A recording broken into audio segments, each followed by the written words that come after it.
하나님 말씀 출애굽기 13장 21절에서 22절 두 절 말씀 읽어드리겠습니다.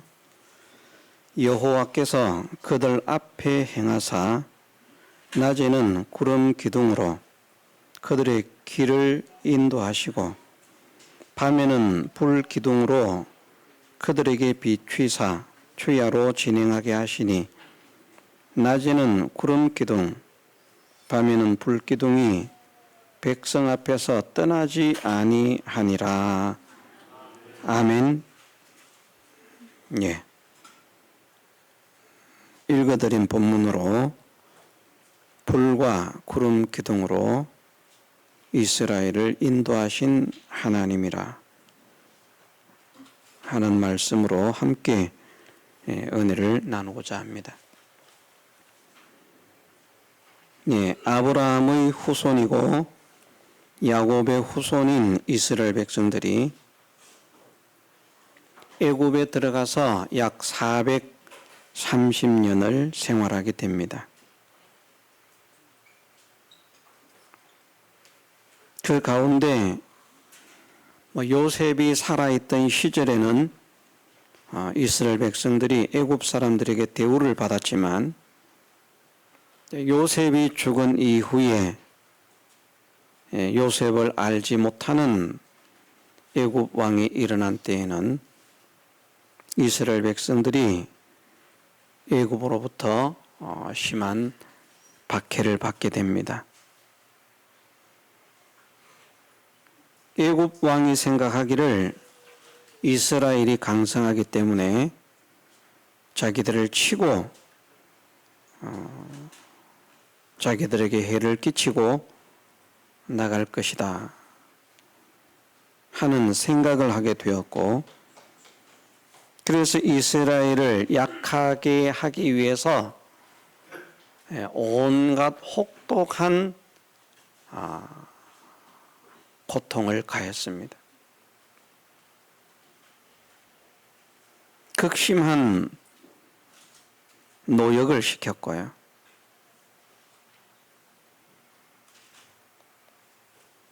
거의 나라의 모든 노동이라고 할 수 있는 노동에 이스라엘 백성들을 총동원을 시켜서 노예로 부려먹었습니다. 그래도 이스라엘 백성들이 아주 강성해지니까 안 되겠다. 여자는 남자한테 시집을 가면 그 집 사람이 되니까 괜찮지만 사내 아이가 나면 이스라엘 씨를 말리기 위해서 죽여버려야 되겠다. 그래서 히브리인 산파인 시브라라 하는 자와 부하라 하는 두 사람에게 앞으로 조산을 할 때 사내가 나거든 죽여버려라, 그렇게 명령을 했습니다. 그런데 이 시브라라 하는 자와 부하라고 하는 두 산파가 하나님을 믿고 하나님을 두려워하기 때문에 그 지엄한 왕의 명령을 거역하고 이스라엘 백성의 사내 아이를 죽이지 않았습니다. 분명히 죽이라고 했는데 죽이지 않으니까 왕이 화가 나서 두 산파를 불러들이죠. 왜 죽이지 않았느냐? 산파들이 대답을 합니다. 히브리 여인들은 워낙 건장해 가지고 우리 도움이 필요가 없더라고. 가니까 벌써 아이를 낳아버렸더라고. 낳기 전에 받으면서 딸아이면 살려주고 사내아이면 죽여야 되는데 이미 도착하기 전에 자기들이 다 낳아가지고 그러고 있는데 그래서 죽일 수가 없었다. 그래서 왕의 계획이 실패로 끝난다는 사실을 인지한 왕은 또 다른 명령을 내리죠. 여자가 태어나면 살리지만 사내 아이를 낳거든 그 사내 아이는 다 하수에 던져서 죽여버려라. 이제는 뭐 빼도 박도 못할 그런 형편에 놓였습니다. 그런 가운데 뭐 한 기간이 몇 년이 될지 모르겠습니다. 뭐 3년이 될지 4년이 될지 모르겠는데 그럴 때에 이제 모세가 태어났죠. 모세와 비슷한 나이대의 사람들은 많지 않습니다. 모세의 형 아론도 이제 모세보다 나이가 많은 사람이기 때문에 하수에 던져서 죽이라는 명령을 하기 전에 출생된 사람이 아론이고, 이제 하수에 던져서 죽이라고 하는 그 명령이 내리진 이후에 모세와 비슷한 나이의 사람들은 없습니다. 다른 사람들은 다 아이를 낳았는데 죽이기 싫지만 자기들이 죽임을 당하기 싫어서 그 사랑하는 아이를 하수에 던져서 죽이는 거예요. 그것을 순종하지 않을 수 없을 만큼 왕의 명령이 지엄했다는 것입니다. 오직 하나면 어길 수 있을 것인데 나는 우리 아들 절대 못 죽입니다. 반기를 들고 그렇게 한글을 할 수 있을 것인데 그렇게 하지 못하고 사내 아이를 물에 던져 죽인 것입니다. 얼마나 비참합니까? 우리나라가 일제 36년 동안의 일본의 압제를 당하면서 비참한 그런 세월을 보냈습니다마는 그보다 더 비참한 삶을 살았던 것이 이스라엘이 애굽에 노예 생활을 하던 시절입니다. 그런 가운데 이제 레위 지파의 남자가 레위 지파의 여인과 결혼을 해서 아들을 낳았는데 너무나 사랑스럽고 예쁘고 그런 거예요. 그래서 왕의 명령을 어기고 그 아이를 숨겨서 기르는데 이제 크니까 울음소리도 커지고 더 숨길 수가 없게 되었어요. 그래서 갈 상자를 만들어다가 갈대로 상자를 만들어다가 그 아이를 그 속에 집어넣고 갈 상자를 물에 띄웁니다.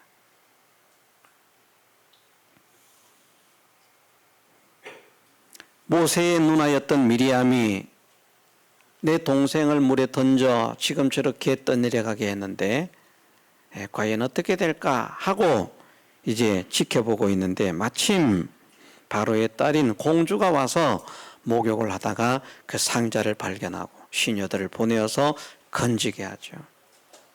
저게 무슨 상자냐? 가져오너라. 시녀들이 딱 가져오니까 뚜껑을 딱 열어보니까 그 사이 그 속에 사내 아이가 들어있는 거예요. 아마 못생기고 좀 이상하고 그랬으면 이거 히브리인 아이네 죽여버려 이랬을 것인데 공주가 봤을 때 바로의 딸인 공주가 봤을 때에도 야 이건 내 아들 삼았으면 좋겠다 싶을 만큼 아주 예뻤던 것 같아요. 저는 개인적으로 그렇게 생각합니다. 실제는 어땠는지 모릅니다.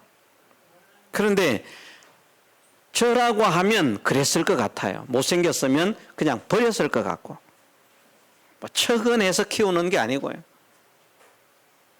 불쌍하지만 그래도 그 왕의 명령이 지엄하지 않습니까?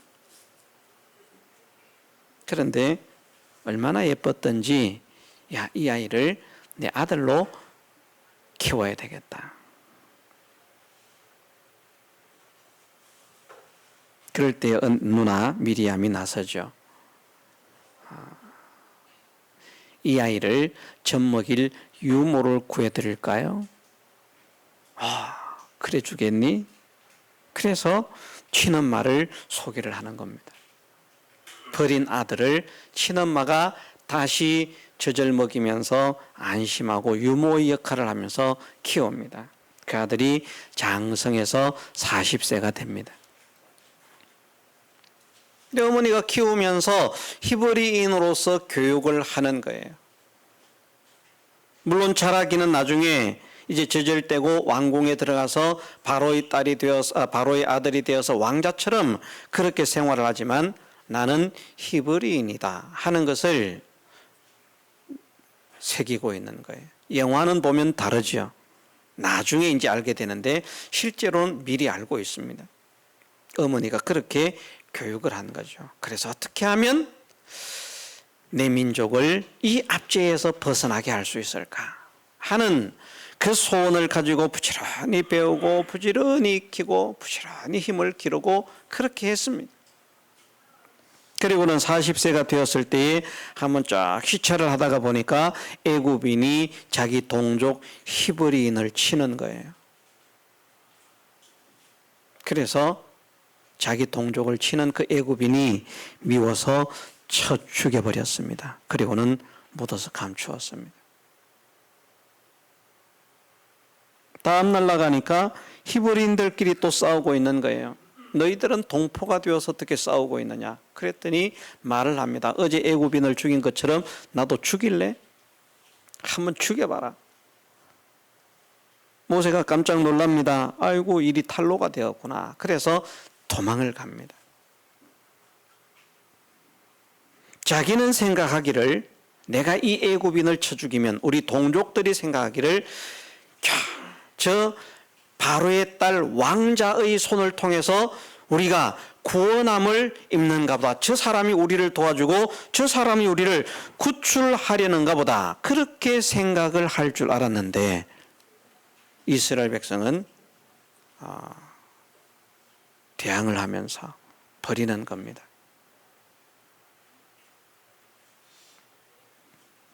자기 손으로 이스라엘을 구원할 줄로 알았던 모세가 왕이 두려워서 미디안 광야로 도망을 합니다. 그곳에서 다시 40년의 세월을 지냅니다. 양을 치는 목동 생활을 하면서 40년을 지내니까 40세가 되기까지 애굽에서 배웠던 그 모든 학술들, 그 모든 것들 이런 거 이제 점점 잊어먹는 거예요. 제가 그 말씀을 확실하게 요즘 들어서 느낍니다. 실감 있게 느낍니다.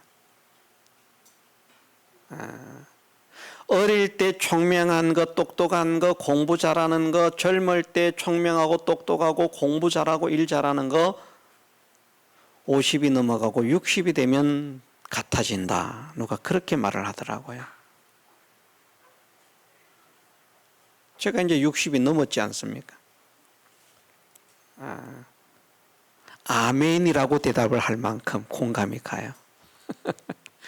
똑똑한 게 소용이 없구나. 이제는 뭐 수준이 뭐 도찐 개찐입니다.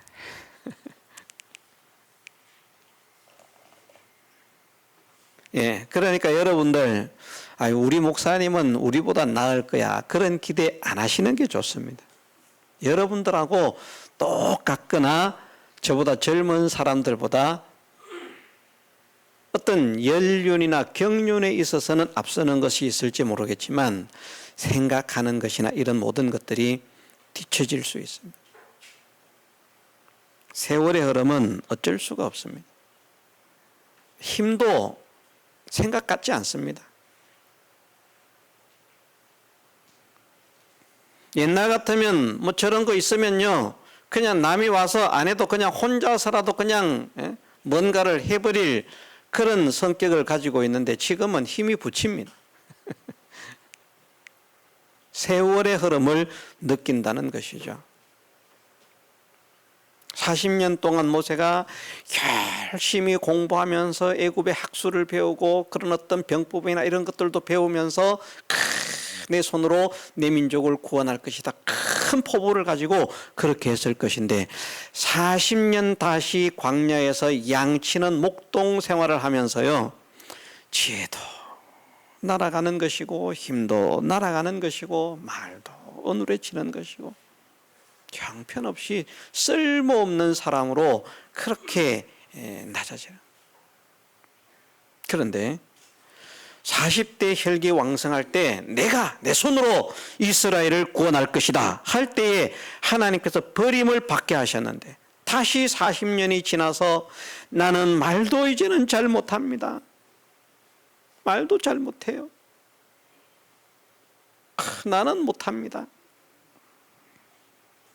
그래서 자기는 이제는 쓸모없는 폐물이요 태물이요 말도 할 수 없는 그런 무익한 그런 사람이라고 하는 것을 고백하지 않을 수 없게 된 그때에 하나님께서 모세를 만나 주십니다.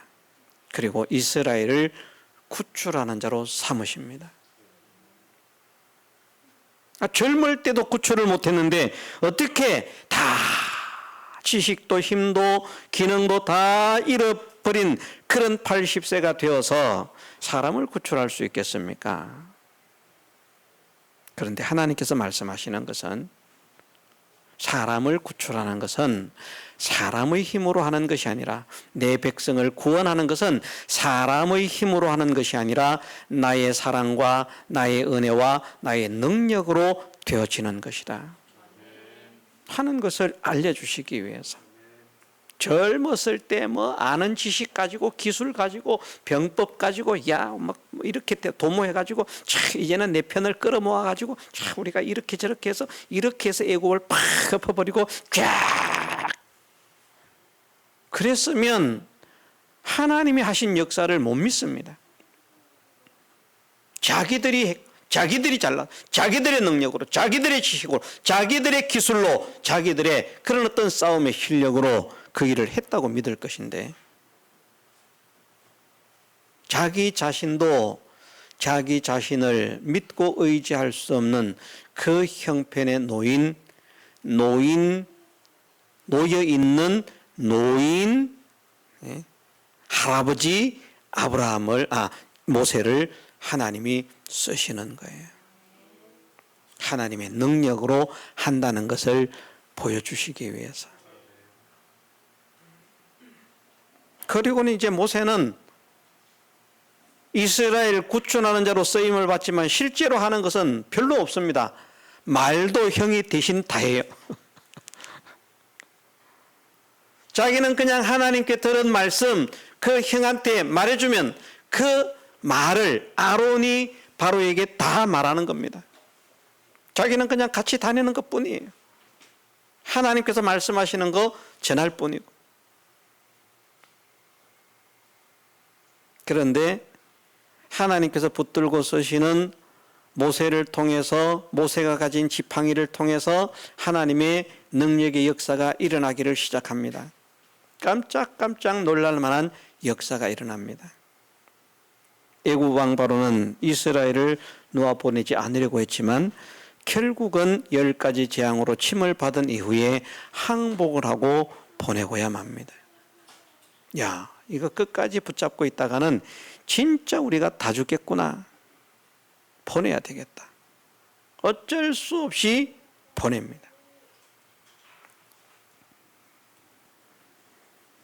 그럴 때 이스라엘 백성이 하나님의 말씀대로 주변에 있는 애굽인들에게 금은 폐물을 구하면 그들이 줄 것이다. 그것을 가지고 떠나라. 말씀하시는 대로 그들이 애굽인들에게 은금 폐물을 물품을 구해서 그들이 주는 것을 취해서 이제 출애굽을 하는데 그때부터 하나님께서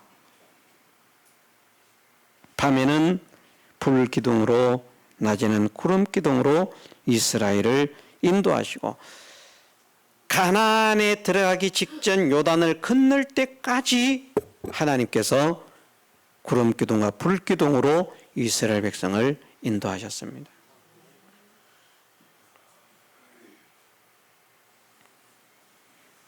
이제 출애굽한 이스라엘은 홍해를 건너고 광야의 생활을 하게 될 것입니다. 하나님은 그렇게 정하신 것입니다. 이들이 40년 동안 광야 생활을 할 것이다. 정하신 것이고요. 하나님이 그렇게 정하지 않았는데 할 수 없이 그렇게 어쩌다가 보니까 되는 것이 아니라 하나님은 이미 그렇게 하시기로 정해 놓으시는 거예요. 그 40년 광야의 삶에 하나님의 인도가 무엇인가를 보여주시기 위해서 불과 구름 기둥으로 안내를 하시는 겁니다. 이스라엘 백성이 가고자 하는 곳에 불과 구름 기둥이 앞장서서 갑니다. 그래서 불과 구름 기둥이 머무르면 이스라엘 백성들도 그곳에 머무르고, 불과 구름 기둥이 떠오르면 그러면 야, 하나님께서 이동을 하라고 말씀하시는 것이다 하고 이스라엘 백성들이 짐을 꾸려서 다시 진행을 합니다. 그렇게 이스라엘 백성들이 하나님의 인도를 받아서 광야의 40년을 살아가게 되었습니다. 그들은 광야의 40년 생활에 분명히 자기들을 불과 구름 기둥으로 인도하시는 여호와 하나님의 역사를 볼 수 있었습니다. 그런데 두 종류의 사람이 나타나는 거예요. 한 종류의 사람들은 야, 우리가 나가는 길이 하나님의 인도를 따라서 나가는구나. 우리가 가고 싶은 길을 가는 것이 아니고 모세가 인도를 하니까 모세를 따라가는 것이 아니라 그 모세도 우리를 어디로 인도하는가? 자기가 가고 싶은 곳으로 우리를 인도하는 것이 아니라 불, 구름, 기둥이 인도하는 곳으로 우리를 인도하고 있구나. 결국 우리를 인도하는 것은 불과 구름, 기둥이고 그 불과 구름, 기둥 가운데서 여호와께서 인도를 하시니까 우리는 여호와 하나님의 인도를 받고 있구나 하는 것을 확실하게 믿는 사람이 한 종류고요. 나머지는 똑같이 보고 있는데 불과 구름 기둥을 봐요. 못 보는 게 아닙니다. 분명하게 확실하게 보입니다. 그런데 그것이 하나님의 인도라고 하는 사실을 잊어버리는 것이죠. 그래서 모세가 우리를 이리로 이끌고 있다. 사람의 인도라고 생각을 합니다. 그리고 불과 구름을 바라보지 않습니다. 보이는 현실만 바라봅니다. 그들은 하나님을 믿고 오지 않은 것이 아니라 원망과 불평을 쏟아내었습니다. 그리고 모세에게 말합니다. 왜 우리를 이리로 올려가지고 말이야. 심지어 모세를 죽이려고 합니다. 모세가 인도한 게 아닌데.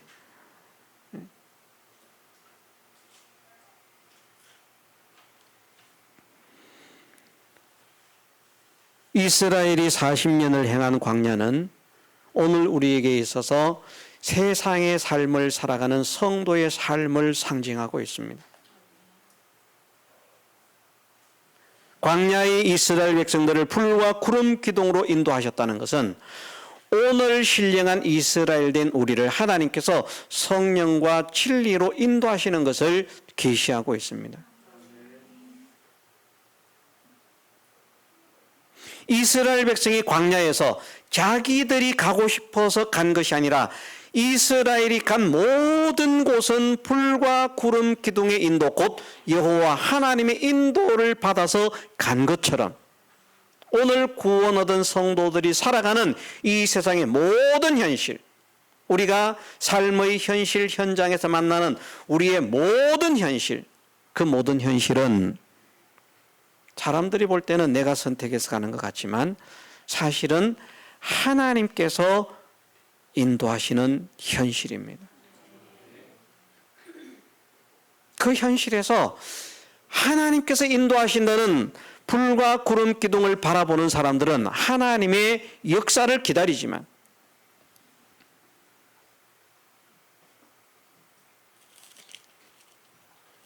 출애굽기 14장에서도 보면 이제 애국 군대가 이스라엘 백성을 쫓아오거든요. 하나님께서 불, 구름, 기둥을 앞세워 가지고 이스라엘 백성을 홍해라고 하는 바다 가운데 바닷가에 딱 갖다 놨는데, 바닷가에 딱 갖다 놨는데 애국 군대가 막 추격을 해오는 겁니다. 그걸 보고 사람들이 죽었다고 난립니다. 모세에게 원망을 합니다. 어째서 우리를 애굽에서 이끌어내 가지고 죽게 하느냐? 우리를 버려두라고 하지 않았느냐? 애굽 사람을 섬기는 것이 광야에서 죽는 것보다 낫겠다. 막 아우성을 칩니다.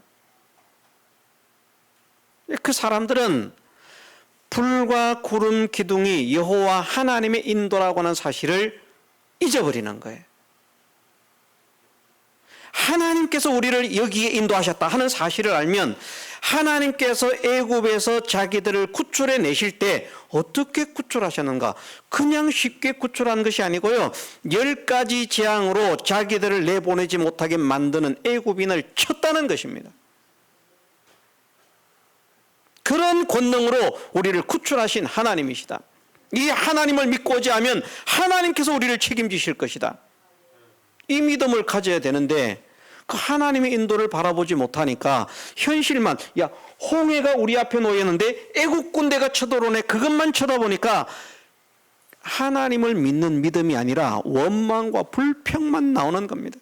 왜 우리를 말이야 끌어내가지고 죽게 하느냐, 우리가 애굽에 있었으면 좋겠다, 안 나왔으면 좋겠다, 종으로 섬기는 것이 좋겠다. 그곳에서 섬기고 있을 때는 뭐라고 했는데요? 하나님 제발 좀 우리를 구해 주십시오. 우리가 괴로워서 죽겠습니다. 못 살겠습니다. 하나님. 그 부르짖음을 듣고 구원자를 보내셨다고 말씀했거든요. 애굽에 있을 때는 하나님께 구출해달라고 그렇게 외치던 사람들이 구출을 해서 불구름 기둥으로 인도를 하고 계시는데 불구름 기둥의 인도를 보지 못하고 보이는 것만 쳐다보니까요, 원망과 불평이 얼마나 쏟아나오는지. 그런데 하나님의 인도를 보는 사람은 어떻습니까? 출애굽기 14장 13절에 보면 모세가 백성에게 이르되 너희는 두려워 말고 가만히 서서 여호와께서 오늘날 너희를 위하여 행하시는 구원을 보라. 두려워 말고 가만히 서서, 너희들 싸울 필요도 없다는 거예요. 구경만 해라. 구경만 해라. 무엇을? 여호와의 구원하심을. 지금 우리는 우리 마음대로 나온 것이 아니라, 우리가 가고 싶은 곳으로 간 곳이 아니라 바로 이곳으로 인도하신 그분이 여호와 하나님이시다. 애굽에서 우리를 건져내실 때 하나님께서 능력으로 구출하지 않으셨느냐? 이곳에 우리를 이르게 하신 분이 하나님이신데 애굽 군대가 쳐들어온다고 할지라도 그 하나님을 바라보고 그 손길을 기다리면 우리는 가만히 있어도 하나님께서 구원의 손길을 허락하실 것이다. 여호와 하나님의 인도를 믿는 사람은 그런 마음을 가지고요, 여호와 하나님의 인도를 보지 못하는 사람들은 현실을 보면서 원망, 이게 뭐 하나님 인도 맞아? 하나님 있는 거 맞아? 심지어 하나님 생각도 안 납니다. 하나님 생각나면 원망이죠. 하나님이 정말 살아계신다면 나를 왜 이렇게 힘들게, 나를 왜 이렇게 괴롭게, 나를 왜 이렇게 어렵게, 나를 왜 이렇게 고통스럽게. 하나님이 살아계신다면 나한테 좋은 일만 생겨야 되는 거 아니야? 행복한 일만 생겨야 되는 거 아니야? 성공되는 일만 생겨야 되는 거 아니야? 그런데 내가 이렇게 힘들고 어려운 것을 보면 내가 교회 다녀도 소용이 없구나, 하나님 순뻥이구나 생각하면 그런 원망과 불평이고요, 아예 생각이 나지 않습니다. 죽었다, 큰일 났다, 어떻게 하면 좋으냐?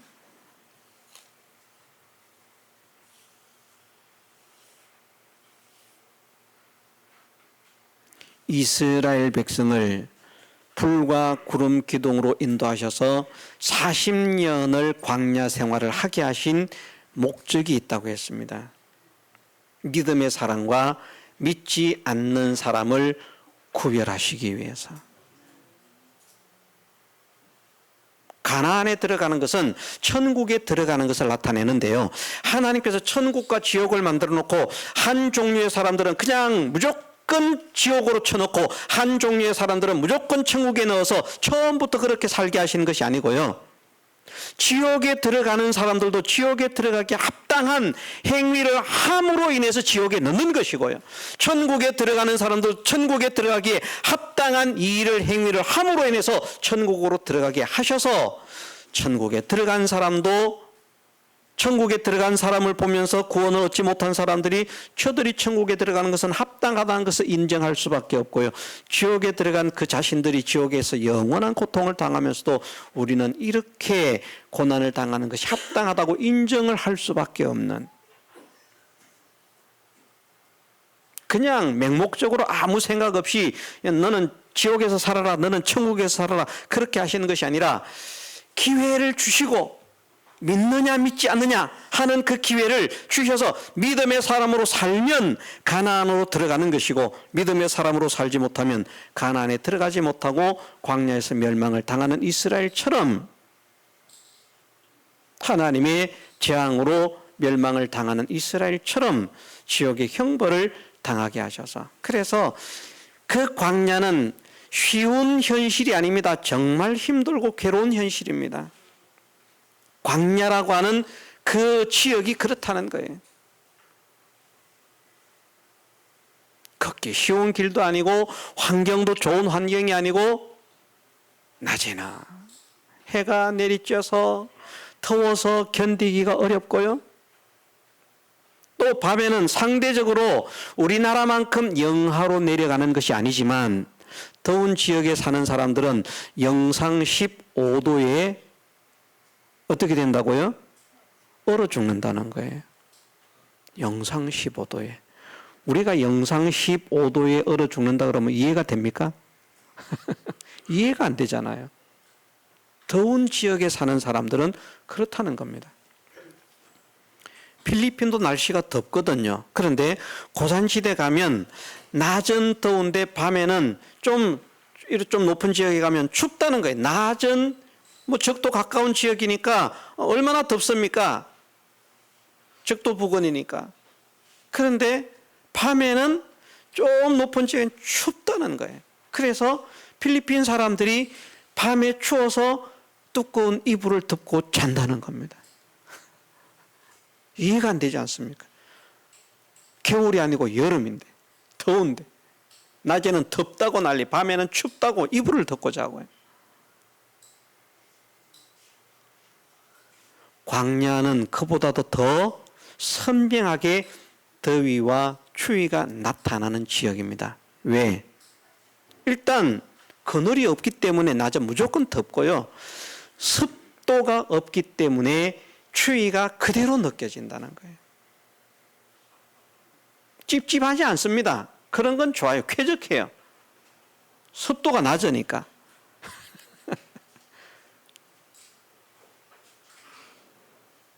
그런데 하나님께서 그렇게 보여주시는 거예요.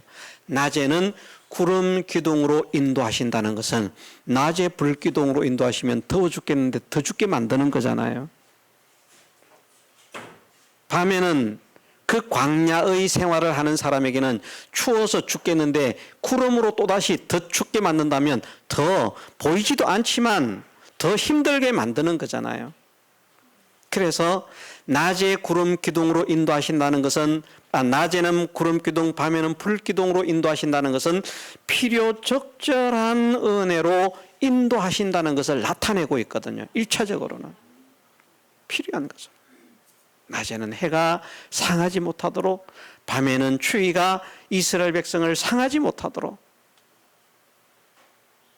밤에는 불이 보호가 되고 낮에는 구름이 위로가 되어주는, 피난처가 되어주는, 안식처가 되어주는 그런 필요 적절한 은혜로 내가 너희를 인도한다. 어떻게만 하면, 내 말씀대로 살기만 하면, 사람이 떡으로만 사는 것이 아니라 여호와의 입으로 나오는 모든 말씀으로 사는 것이다.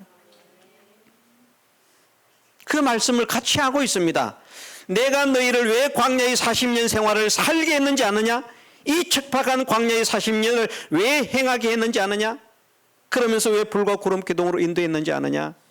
너희를 시험해서 나를 믿는지 믿지 않는지 시험하기 위함이고, 하나는 사람이 떡으로만 사는 것이 아니라 여호와의 입으로 나오는 모든 말씀으로 사는 것임을 믿게 하시기 위해서다. 그런데 불, 구름, 기둥을 바라보는 사람들은 그 믿음을 가지는 거예요. 어떤 환경을 만나도 여호와를 의지하면 돼. 말씀에 순종하면 돼. 지금 이곳은 하나님께서 인도하시는 것이야. 하나님께 매어달리고 하나님만 바라보고 하나님께 간구하면 원망불평해야 하나님께서 역사를 일으켜 주시는 것이 아니라 하나님께서 이곳으로 인도하신 줄 믿습니다. 하나님의 역사를 바라봅니다. 여기에서 나타나는 하나님의 영광을 바라봅니다. 하나님, 우리에게 하나님의 영광을 나타내옵소서. 그래도 역사를 일으키시는데 원망불평해야 역사를 일으키시는 것 아닙니다. 실제로 원망불평하는 사람들 때문에 역사를 일으켜 주신 것 아니지 않습니까? 믿음의 사람들 때문에 그 믿음의 사람들로 인해서 역사를 일으켜 주신 것 아닙니까? 그런데 믿음이 없는 사람들은요, 마귀에게 마음이 꽉 사로잡혀 있는 사람들은 이걸 생각지 못합니다. 그냥 현실만 보는 거예요. 좋으면 좀 좋아서 해 웃다가 조금만 어렵고 힘든 일이 있으면 그만 원망과 불평이 나오는 겁니다. 이것도 하나님께서 인도하셨습니다. 이 현실도 하나님께서 주셨습니다. 이게 생각이 안 납니다. 하나님께서 기뻐하시는 참 믿음의 마음과 믿음의 정신을 가진 사람만 그게 보여지는 거예요. 우리가 우리 마음대로 왔느냐? 우리를 인도하신 분 하나님 아니냐? 내가 내 마음대로 이 현실을 선택했느냐? 하나님께서 나를 위해서 이 현실을 허락하신 것이다. 무엇을 하라고? 하나님을 믿고 의지함으로 인해서 이런 가운데서도 하나님은 책임을 지시는구나. 이런 가운데서도 하나님은 역사를 일으키시는구나. 그래서 하나님 말씀대로 산다는 것을 확실하게 믿는 그 믿음을 가지고 영원한 천국에 이르게 되었을 때 하나님의 말씀을 다시는 거역하지 않는, 정말 하나님의 말씀으로 영원을 살아갈 수 있는 그런 사람이 되게 하시기 위해서 그 광야의 길을 걷게 하시는데, 그런데 마귀에게 사로잡혀 있는 사람들은 이게 깨달아지지 않는 거예요. 믿어지지 않는 거예요. 그래서 현실만 보고 생각하고 현실만 보고 판단하고, 그러니까 원망과 불평이 나오고요. 하나님은 믿어지지가 않고요. 하나님은 의지하고 싶지가 않고요. 하나님은 찾고 싶지가 않고요. 자기가 하고 싶은 대로 사는 겁니다. 자기가 하고 싶은 대로 하는 것입니다. 그렇게 살고 싶습니다. 나는 하나님께 매여서 살기 싫다. 하나님의 인도를 받아서 살기 싫다. 내 마음대로 살고 싶다. 내가 하고 싶은 대로 살고 싶다.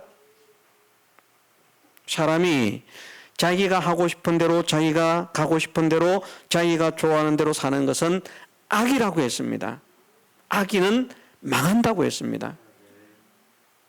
자기 중심의 사람이 반드시 나쁜 거 아니에요. 착한 일도 할 수 있고요. 좋은 일도 할 수 있고요. 사람들에게 칭찬도 들을 수 있어요. 그런데 자기 중심으로 살아가는 사람들은 결국은 여호와 앞에서 버림을 입고 영원히 망하게 될 것이다. 구원의 백성은 누군가? 하나님 중심으로 사는 사람. 인간 중심이 아니라 하나님 중심으로 하나님을 바라보면서, 오늘 우리의 현실에서 그 하나님을 바라본다고 하면 불과 구름 기둥을 바라보는 것일 것입니다. 야, 이 현실은 내가 만든 현실이 아니라 나를 사랑하셔서 독생자의 피로 나를 구속하시기까지 나를 구원하시기를 기뻐하신 하나님께서 나에게 필요하기 때문에 인도하신 현실이다. 그게 믿어지면 감사가 되지 않겠습니까? 그게 믿어지면 하나님을 소망하지 않겠습니까? 그게 믿어지면 하나님을 의지하지 않겠습니까? 이것이 안 믿어지니까 하나님의 뜻을 찾고 하나님을 소원하고 하나님을 의지하는 것이 아니라 그냥 자기 생각, 자기 판단대로 살아가는 것입니다. 자, 일단 오전에 우리가 이것을 기억하십시다.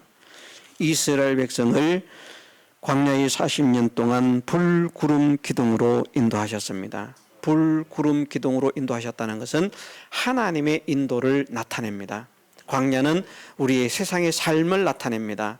그런데 밤에는 불기둥, 낮에는 구름기둥으로 인도하셨다는 것은 우리에게 주신 모든 현실이 광야와 같은 현실인데 쉬운 현실 아닙니다. 힘들고 어려운 현실이 나타난다는 겁니다. 그러나 그거 두려워하지 마라. 하나님만 의지하면 그것이 하나도 힘들지 않게 될 것이다. 하나도 괴롭지 않게 될 것이다. 서서 여호와의 구원하심만 바라보아라. 하나님이 이렇게 역사하시는구나, 이렇게 나를 사랑하시는구나, 그것을 발견하게 될 것이다. 그러니 내 현실 속에서 내가 만나는 현실은 하나님께서 나를 사랑하시는데, 사랑하시는 하나님께서 나를 위해서 주신 현실임이 보여지는 사람, 믿어지는 사람, 깨달아지는 사람이 되게 하시고, 그 현실 속에서 하나님을 의지하면, 담대하게 하나님을 의지하면 모든 것을 책임지실 여호와 하나님이심이 믿어지게 하옵소서. 이 믿음을 우리가 가지십시다. 현실을 허락하시는 분 하나님, 현실로 인도하시는 분 하나님, 그러나 필요 적절한 현실을 허락하신 것이다. 내 눈에 볼 때는 혹독한 시련의 현실이라고 할지라도 그것이 필요하기 때문에 이르게 하신 현실이다. 그런데 혹독한 시련이 닥치지만 거기에서 믿음을 지키면 그것이 오히려 나에게 더 큰 영광과 권세와 능력과 기쁨과 성공과 행복으로 나타나게 하실 하나님이시다. 제가 본문이 정확하게 생각이 나지 않습니다마는 성경의 어떤 곳에서는 그렇게 말씀을 하셨어요. 하나님께서 우리를 시험하시는 시험의 목적이 무엇인가? 우리로 기쁨과 즐거움이 충만하게 하시기 위해서. 이상하지 않습니까? 괴로움이 닥치는데 뭔 기쁨과 즐거움이 충만하겠습니까? 그런데 하나님께서 우리에게 시험을 허락하시는 것은 기쁨과 즐거움이 충만한 사람이 되기 위해서다. 홍해 앞에서 하나님의 능력을 체험받으면요, 기쁨이 생기는 것입니다. 그 능력을 체험받으려고 하면 어려움이 있어야 되는 거예요. 평탄한 현실 속에서 하나님의 능력을 체험받지 못하는 겁니다. 어려운 현실을 만났는데 나는 도저히 할 수 없구나, 하나님 해결해 주옵소서. 하나님께 맡겼더니 고만 하나님께서 내가 생각하는 것 이상으로 놀라운 역사를 일으켜 주실 때, 그때 작심삼일이지만 이스라엘 백성들처럼 지금부터 영원토록 하나님만 찬송하겠습니다, 그게 나오는 거예요. 그건 작심삼일 동안 기쁨이 충만하지 않았습니까? 역사를 체험받았을 때 하나님의 능력을 보여주시려고, 하나님의 역사를 일으켜 주시려고, 하나님의 사랑을 보여주시려고, 하나님의 은혜를 보여주시려고, 그래서 우리를 그 현실로 인도하신다, 이 현실로 인도하신다, 이 사실을 믿는 저나 여러분들 되게 주시기를 주님의 이름으로 축원합니다. 다 같이 통성으로 기도드리겠습니다.